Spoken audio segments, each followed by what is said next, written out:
Are vowing to make schools that much safer, while Democrats are pushing for stricter gun control legislation. The question is whether both sides are willing to compromise for the sake of the country here. 21 families are still coping with immeasurable grief following Tuesday's mass shooting. Tonight, President Biden went to Texas to help comfort the community there.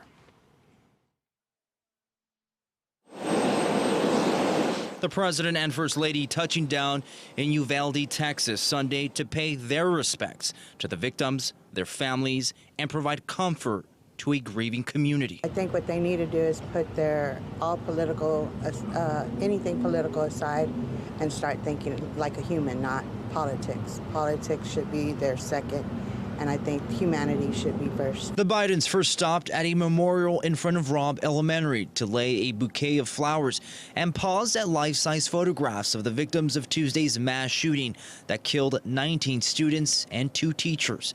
They placed their hands on each photo and read their names. The Bidens were then taken to Mass at Sacred Heart Catholic Church, where some of the victims' families worship.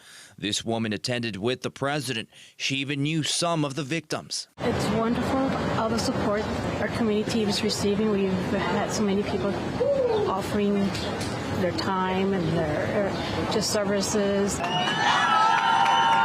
While the president and first lady did receive a warm welcome, some in the crowd called for action.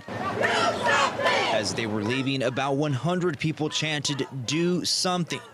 President Biden told the crowd he would. It really means a lot to us, that he's supporting us. All of us were excited to see him, but it was just so sad in the circumstances. The presidential visit comes amid mounting scrutiny of the police response to the massacre.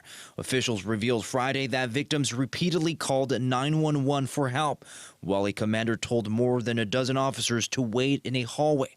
The gunman was in the classroom for 77 minutes before officers entered and killed him. Hey, we got guys going in to get kids, okay? Some frantic parents could be heard telling officers to go in. If not, they would. The Justice Department now announcing it will review the law enforcement response. And before departing Texas, the president met privately with families of the victims as well as first responders. Victims will be laid to rest starting this week. And keep in mind, some of those injured in the shooting are still recovering in the hospital. Reporting live, I'm Carlos Salcedo, KTLA 5 News. All right, Carlos.